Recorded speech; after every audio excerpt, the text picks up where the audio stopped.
The United States is in a curious situation. In 1936, the Great Depression is still very much a disaster for the economy. Roosevelt's New Deal continues to provide relief for many, but the threat of economic collapse still looms. Since the end of World War I, the US public has retreated to isolationism, limiting the United States' military capacity. So Roosevelt's White House focuses on the civilian economy, readying the industry for a potential future military buildup. Meanwhile, in Europe and Asia, dictators unfriendly to the states rise in popularity and begin military industrialization. Mussolini in Italy, Hitler in Germany, Stalin in the Soviet Union, and Hirohito in Japan all threaten US ideals and values. In order to thrive, the US must maintain a large navy, standing army, and air force, effectively juggling three things at once. But this huge task is justified to Roosevelt with the German aggression in retaking the Rhineland and the Anschluss of Austria, the recent outbreak of civil war in Spain, and the Japanese declaration of war against the Chinese United Front. But the United States does have some things going for it. A large civilian industry is already present, allowing for quicker industrial expansion. The might of the US Navy is supported by a large number of dockyards, meaning trade can remain protected. And the resources of the mainland allow for some factors to be non-issues, like fuel, where our stockpiles remain full. Throughout the initial years, the Roosevelt administration focuses on three major policies: increasing research output, increasing production capability, and recovering from the Great Depression. Achieving these policies are initially difficult, with stiff resistance from Congress.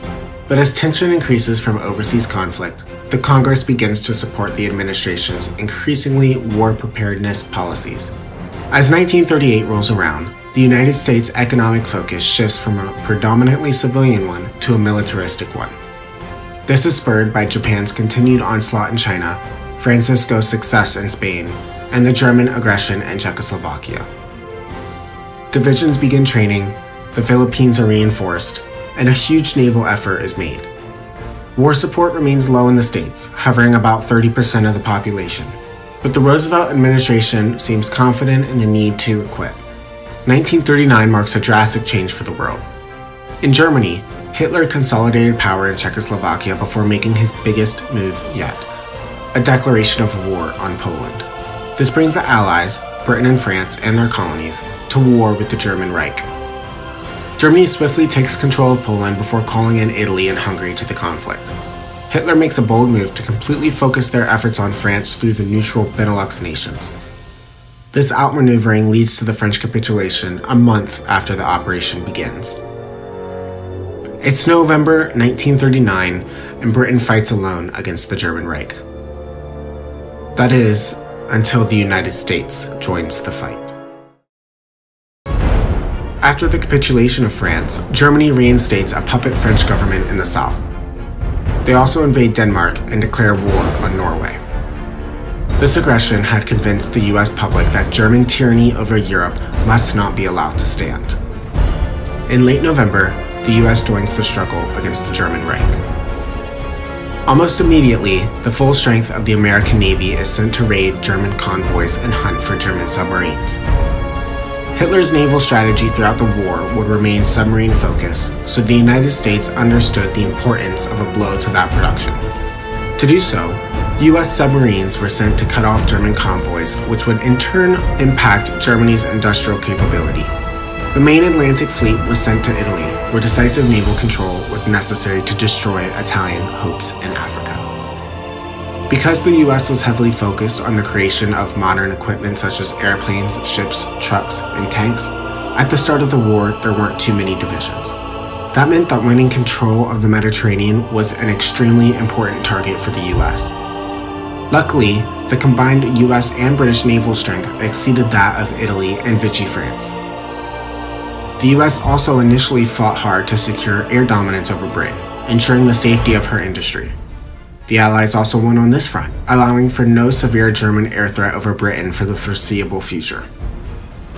This period of war lasted for quite some time. The US ramped up production in all aspects, making guns, ships, planes, and training divisions. Italy continued to fight for Africa, securing the Suez Canal and pushing south towards Ethiopia. Japan continued their efforts in China, remaining at peace with the Allies as their struggle grew to new heights against the Chinese.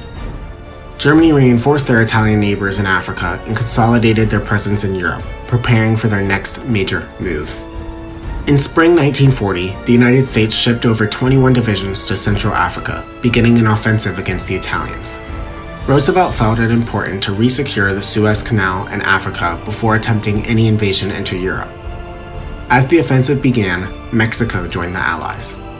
The pushes, though slow, succeeded on all fronts. Throughout summer, the US pushed from Central Africa into the outskirts of Italian Ethiopia. During this period, the Second Sino-Japanese War devolved into a relative stalemate. In October, a US-led breakthrough split Italy's African front into two, separating what remained of Ethiopia from Egypt. The Italians promptly responded by declaring war on Greece, who joined the Allies. But the Italians were foolish in this respect, as Allied dominance over the Mediterranean stopped any naval invasion, and Yugoslavian neutrality stopped any land one. Though the US was successful in Central Africa, another push was being planned to finish off the Axis presence. From Gibraltar, US military divisions launched a naval attack into West Africa where no Axis response was felt. The US troops secured a port and began heading east towards Libya and Egypt. The Italians were feeling the squeeze. As the Americans pushed into Africa, the Japanese began a renewed offensive in China. They capitulated multiple Chinese warlords and, in early 1941, secured all of China. The Allied push east in Africa was extremely successful. Launched in December 1940, the Italians were reduced to northern Egypt by summer. The Germans had effectively withdrawn back to Europe, leaving their Italian counterparts to die. In early July, the German Reich made their biggest move of the war. A surprise invasion of the USSR drove German divisions deep within Soviet territory. The United States immediately began a Lend-Lease program to the Soviets, providing them with a huge amount of guns each month. Just as July came to a close, the Japanese, now with positions secured in China, justified and declared war on the Philippines. This immediately brought the United States into war, and therefore the entire Allied faction. The US had over 30 divisions stationed in the Philippines. They'd been preparing for this. Even with a reduced US naval presence in Asia, the Japanese had no hope of invading the Philippines. As August rolled around, Germany continued to make ground in the Soviet Union as the US re-seized the Suez Canal from Italy. Convoy raiding against Japan became a US priority, and an Allied naval invasion was planned from North Africa to southern Sicily. US troops stormed the beaches of Sicily and seized multiple towns and ports. But Italian reinforcements were quickly sent, which overflowed the island, creating an impossible task of invasion. Slowly, the Italians pushed back against US divisions, who had retreat after retreat. US troops were pulled out of the island and sent back to Africa. But the US had a shiny new plan to strike at the heart of the Axis powers. As 1941 came to a close, US military efforts were being thrown into opening a new front in Normandy. Roosevelt felt this necessary as the Soviets were slowly pushed farther east. A Western front, he concluded, would draw German military efforts into a two-front war, effectively making them half effective in each. But at this time, intel suggested that the Germans had between 400 and 500 divisions, way more than the 168 the United States sported. Speed would be the determining factor in this war. Throughout the opening months of 1942, the Soviet Union began to regain their footing, holding German counterattacks effectively. In February, 50 US divisions, the majority of these motorized and tanks, were sent across the English Channel to fight for freedom. All 5 beachheads were successful. The US priority of seizing ports was also successful, and Brittany was captured quite quickly. US attacks in France had initial success, though stiff German resistance was forming at the border. Air control remained in Allied hands throughout the initial months of fighting. But then, the tide in France turned. With supply becoming low, the mostly mobile US Army was less capable of fighting. The large German presence began attack after attack, slowly seizing provinces one at a time. Ports along the front were slowly recaptured by Germany, and the threat of Allied failure in France loomed.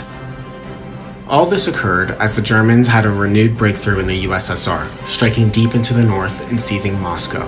Fighting occurred back and forth between the Germans and Americans. Provinces were captured and lost. In June 1942, the Germans were one province away from separating the French front into two, and had secured air supremacy over the Allies. But the Germans, now out of manpower, were struggling to continue the push. The US had reshuffled its divisions and were no longer out of supply, meaning a renewed effort in the Allied cause was occurring. The French front was necessary to the liberation of Europe. The Germans continued their attacks in France, but the US successfully repelled all of them. By August, the Soviet front was cut wide open, Soviets retreating in all battles, and the US performed its first counterattacks in France. In October, the US was back to its pre-German offensive borders. Throughout the fall, the Soviets began a renewed resistance against the German army. The Germans, now low on fuel and consistently convoy-raided, were desperate to secure the Caucasus. The Soviets would not allow them to. Overwhelming US offensives began in France as Allied air control was re-established and more divisions were sent. The US recaptured Paris and continued towards Bordeaux. US offensives were paused in December while fresh divisions came to reinforce the line. German counterattacks were effective in some areas, but they didn't regain any strategically important sectors. Throughout all of winter, the Soviets held the Germans, not allowing them to push any further. In February of 1943, the states renewed their offensive in France, seeking to finish off the southern front and pushed east towards the separation of the German-Italian front in Switzerland. The offensive spanned the entire western front and made great gains as the Germans desperately tried to seize oil from the Soviets. In March, the Soviet Union declared war on Japan, creating a two-front war for themselves. From here on out, German progress in the Union was slow but steady as many Soviet reinforcements were sent east. In April, Vichy France capitulated to the Allies. Belgium was almost completely liberated, and the US was only one province from separating the German front. Allied air supremacy was re-established, and in May, the Allies were successful in the splitting of the Axis front. The US sent divisions to attack both Italy and to secure the rest of France and the Netherlands. As nationalist Spain became increasingly likely to join the Axis, the US also sent divisions, in combination with a US-led expeditionary force, to deal with the potential threat. By summer 1943, the United States was pouring divisions into Italy and circling around the Maginot to secure the Netherlands and enter Germany. By now, all French territory except for the Maginot was secured, and the Netherlands were secured by late summer. All attention now focused on driving deep into German and Italian territory. In September, the Axis finally captured the oil fields from the Soviet Union, but the Union was still in the fight, resisting Axis pressure heavily.